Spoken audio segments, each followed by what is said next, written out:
नमस्कार, मैं डॉक्टर लता व्यास चौधरी बल्लूराम गोदारा राजकीय कन्या महाविद्यालय से आज हम बीए पार्ट 3 के प्रथम प्रश्न पत्र के अगले टॉपिक के बारे में बात करेंगे। 1857 की क्रांति। जैसा कि आपने अभी तक पढ़ा है, ईस्ट इंडिया कंपनी ने भारत में आने के पश्चात विभिन्न रियासतों के साथ अपने राजनीतिक और व्यापारिक संबंध स्थापित किए और अपनी राजनीतिक, आर्थिक, सामाजिक सारी नीतियां निर्धारित की जो भारत में पूर्व चलती हुई नीतियों से टकराने लगी और भारत की अर्थव्यवस्था चरमराने लगी। कुछ पिछले वीडियो में मैंने आपको ब्रिटिश सर्वोच्चता, भारत की रियासतों के साथ में आर्थिक प्रबंधन और इसके अतिरिक्त रियासतों के साथ, देसी राजाओं के साथ ईस्ट इंडिया कंपनी के रिलेशंस और यहाँ की अर्थव्यवस्था का मूल आधार भू राजस्व व्यवस्थाओं के बारे में, जो कि 3 तरह की मैंने आपको पिछले वीडियो में बताया कि इनकी वजह से जो भारतीयों के बीच में, भारतीयों में ब्रिटिश सरकार के प्रति जो द्वेष उत्पन्न हुआ, अलग अलग समय में अलग अलग जगह पर छोटे छोटे विद्रोह होते समय समय के, लेकिन 1857 में इन विद्रोहों ने एक व्यापक रूप ले लिया और एक बड़े विद्रोह की पृष्ठभूमि तैयार कर दी। और 1857 का विद्रोह अंग्रेजी सत्ता के विरुद्ध सबसे व्यापक विद्रोह था।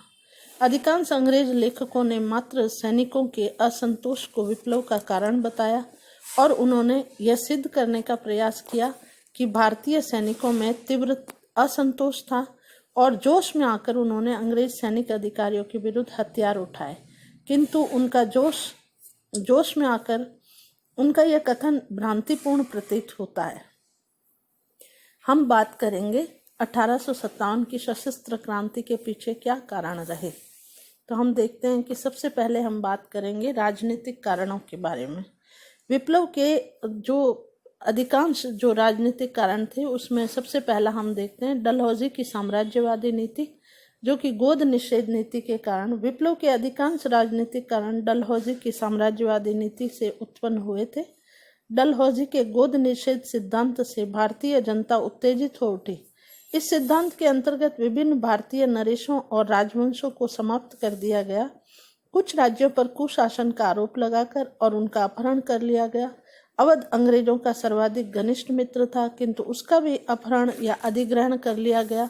इससे भारतीय नरेश तो नाराज हुए, लेकिन अंग्रेजों के अनन्य भक्त भी अपने अस्तित्व के प्रति संदेह प्रकट करने लगे। नरेशों और राजवंशों की समाप्ति का प्रभाव उन पर आश्रित विभिन्न वर्गों पर भी पड़ा। कर्नाटक और तंजौर के शासकों की उपाधियां और पेंशन बंद करके ईस्ट इंडिया कंपनी ने ऐसी परिस्थितियां उत्पन्न कर दी कि भारतीय अंग्रेजी सत्ता के विरुद्ध विद्रोह न करते तो उन्हें मनुष्यत्व से गिरा हुआ कहा जाता।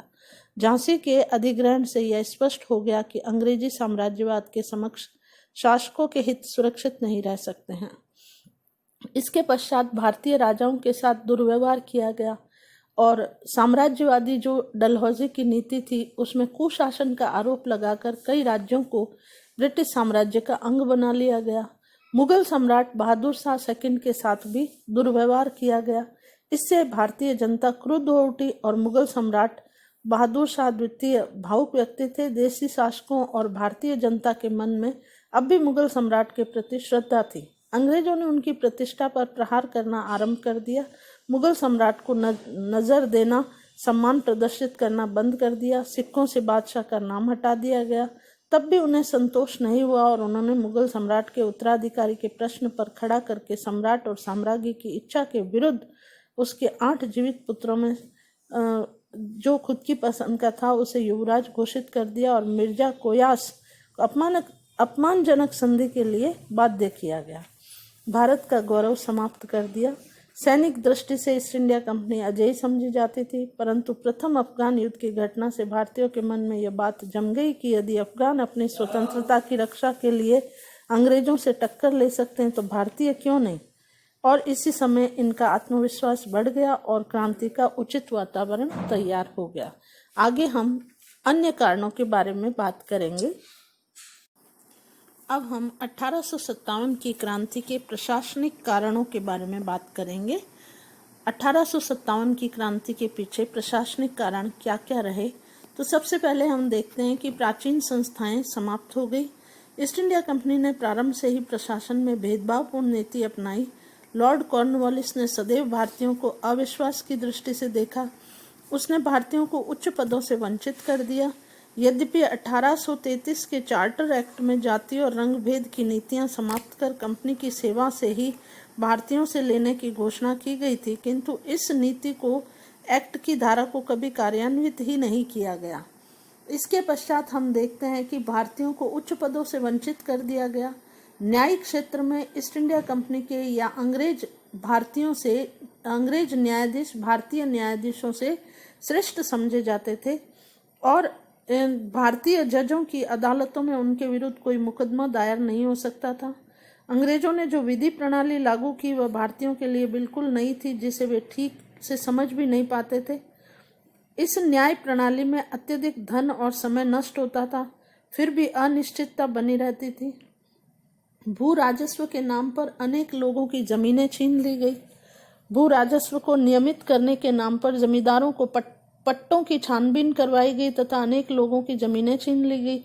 बम्बई के इमाम कमीशन ने लगभग 20,000 जागीर भूमि का अपहरण किया। लॉर्ड विलियम बेंटिंग ने तो माफी की भूमि को भी छीन लिया। इस प्रकार कुलीन वर्ग को अपनी संपत्ति और आमदनी से हाथ धोना पड़ा।